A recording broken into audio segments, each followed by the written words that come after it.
What we're going to start by doing, start our meeting with, is a market update. And this is all presented by Texas REIAs, Texas Real Estate Investor Association. This is a large network of real estate investor associations all across the state of Texas. We call ourselves Texans teaching Texans how to invest in Texas. And they say if you have even the very, very slightest interest in real estate, the first thing to do is to go join your local real estate investor association, because that's where you get access to resources, money, off-market real estate deals, and market knowledge, contractors, power teams, etc.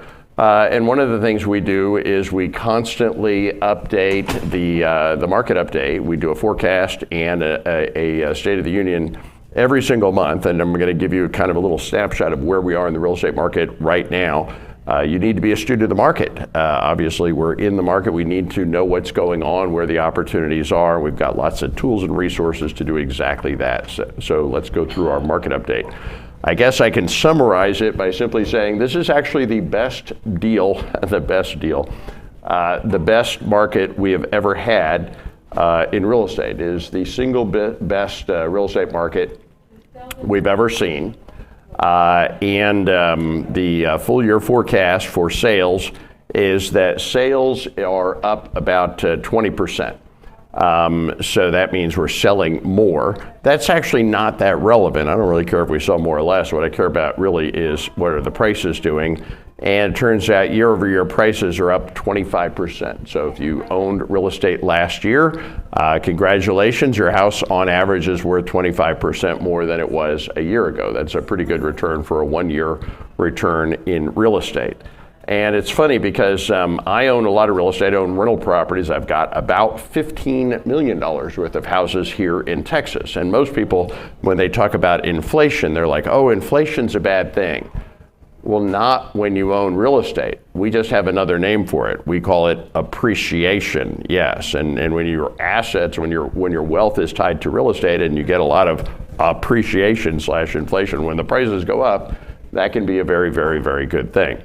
So why have prices gone up so much? Why are we in the best real estate market that has ever existed in the state of Texas?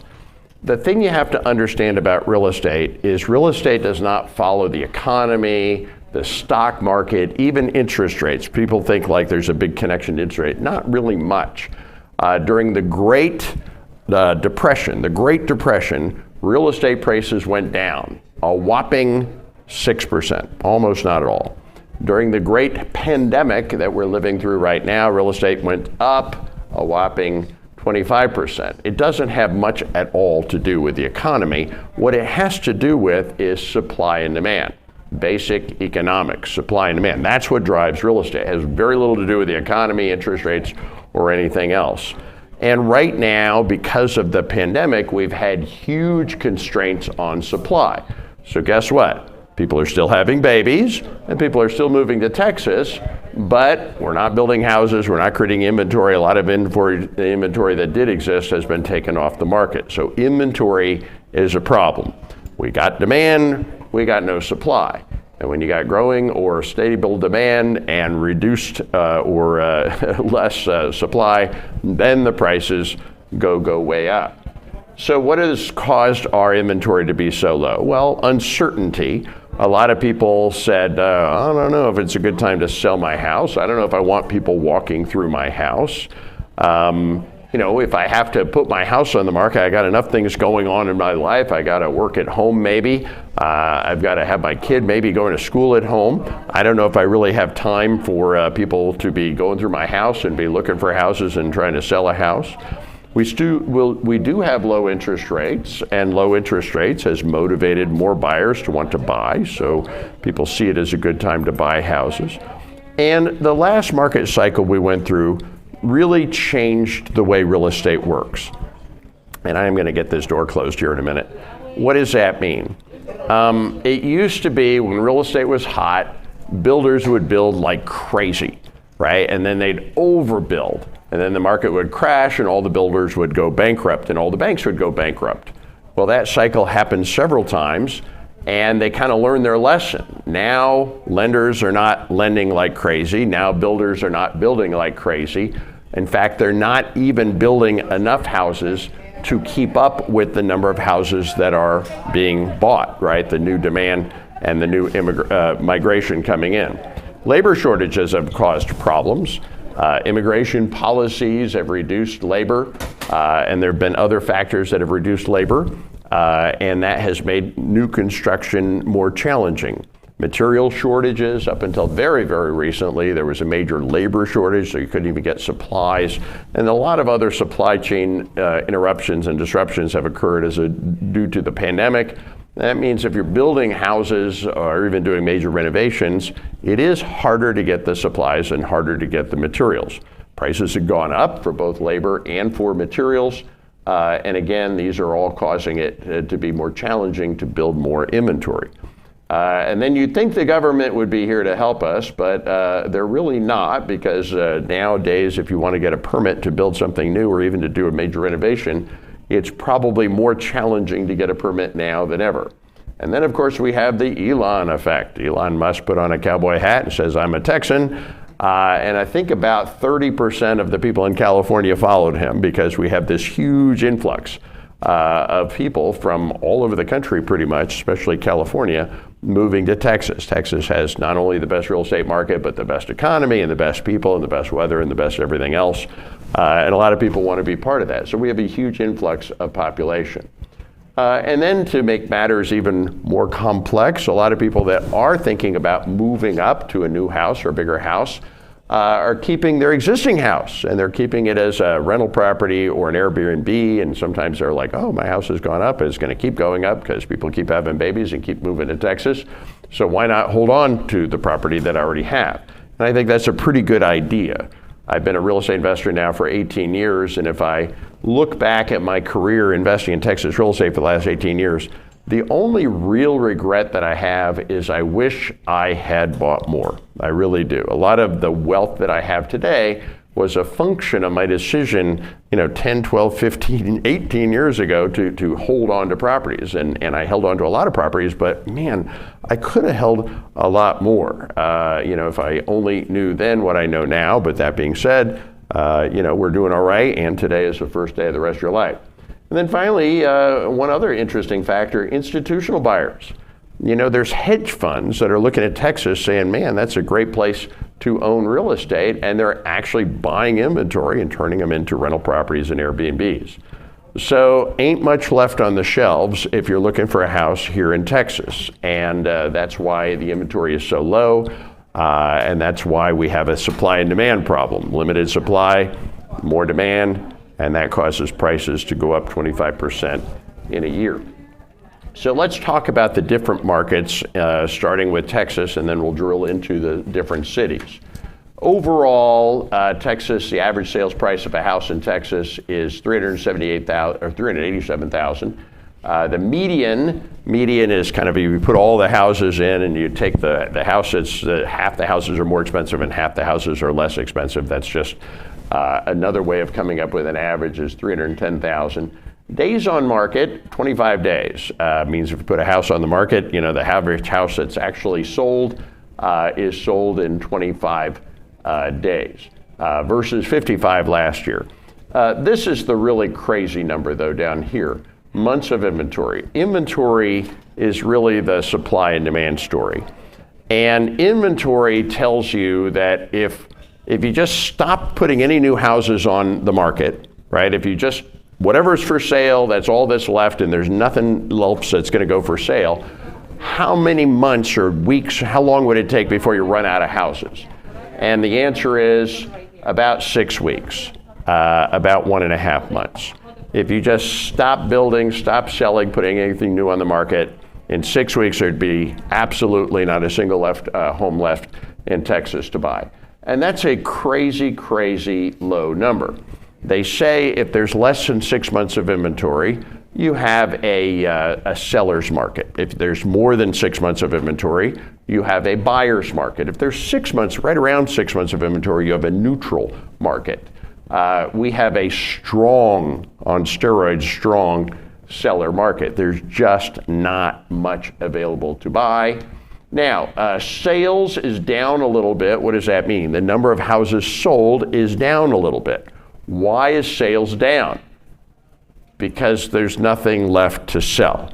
It's like when you go into Walmart right after they say the hurricane's coming tomorrow and the shelves are empty. Yeah, on that day, sales at Walmart are down because there's nothing left to sell. Yeah, everybody wants it, but there's just nothing left to sell. Active listings are also down, which means the problem is not getting any better. You know, with the stock market, it's very difficult to predict the future, and the stock market could crash 5,000 points tomorrow. You know, it probably will.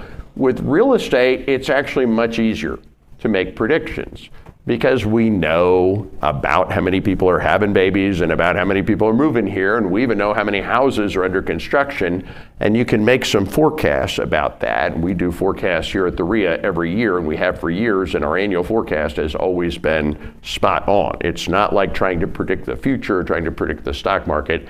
When it comes to supply and demand and inventory, it's not that complicated. And the inventory problem that we have is not going anywhere for quite a while. Now, I don't have any vested interest in saying that. I make money in up markets and down markets and sideways markets, and I actually like down markets because it creates some unique opportunities.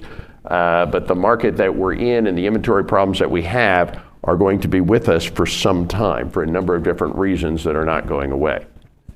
Let's talk about why sales are down. I told you the answer to that because there's nothing left to sell. The shelves are pretty much empty. Going through some of the major cities here in Texas, Houston, average price $380, up 14% compared to 1 year ago today. Median $310. Looks a lot like the state of Texas. Months of inventory 1.9, very slightly more, but not anything substantially more. Austin, this is crazy. The average price of a house in Austin is now approximately $600,000. Is that the craziest thing you ever saw? Almost all of my rental properties in Austin, by the way. So I bought a lot of properties in Austin, which I'm very excited to say that's the case. Turns out Austin is Latin for San Francisco. Yeah, you might not have heard that before.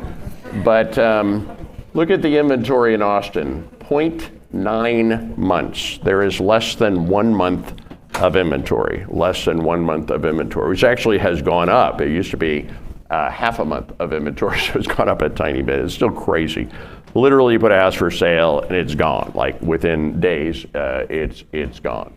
Sales again are down a little bit again because there's just nothing left to buy. There's nothing left on the shelves. San Antonio is the most affordable city in Texas, big city, with the average price of $353,000. So it's a bargain. You want to buy properties at a discount or relatively speaking, go to San Antonio. Median is a little bigger or a little lower, just under 300. But this is the first year ever, San Antonio has gotten an average price over 300,000.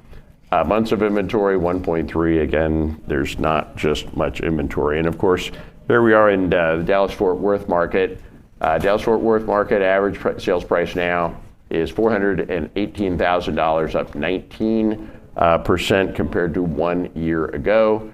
Days on market is basically, or months of inventory, is basically 1 month, 1.1 month. And it's pretty crazy. We're going to see the total prices in Dallas-Fort Worth go up by about 25% this year. So if you owned a house at the beginning of the year, you should see by the end of the year about a 25% appreciation rate, inflation rate for that property. So congratulations to everybody here that owns some real estate. And if you own a lot of real estate, double congratulations to you. So we do these market updates every month. Wanted to kind of give you a little update on where we are.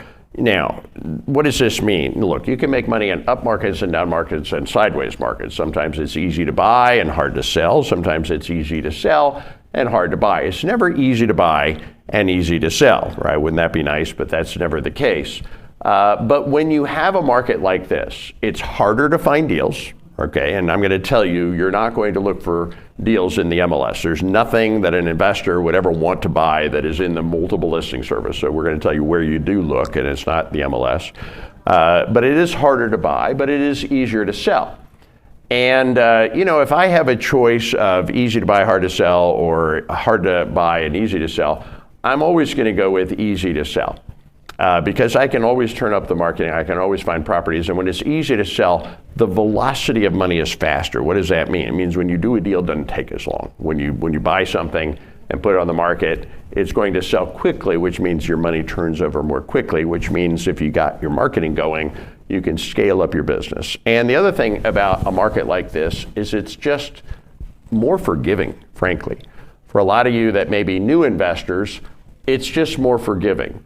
Right, and the reason it's more forgiving is when prices are going up, look, it forgives mistakes. If you overspend, if you make mistakes, if you mismanage your renovation, when you go to sell, you're going to get top dollar, and that can cover up some mistakes. Now, don't make mistakes, and I don't want you to be lazy, and I do want you to learn how to do it the right way, but it's kind of like that stupid flip the house show in Southern California, right? They'd have those flip the house shows in the early 2000s, and they'd show these two complete idiots, okay, flipping a house, and it would take them 6 months to figure out how to plant flowers in the flower bed, okay?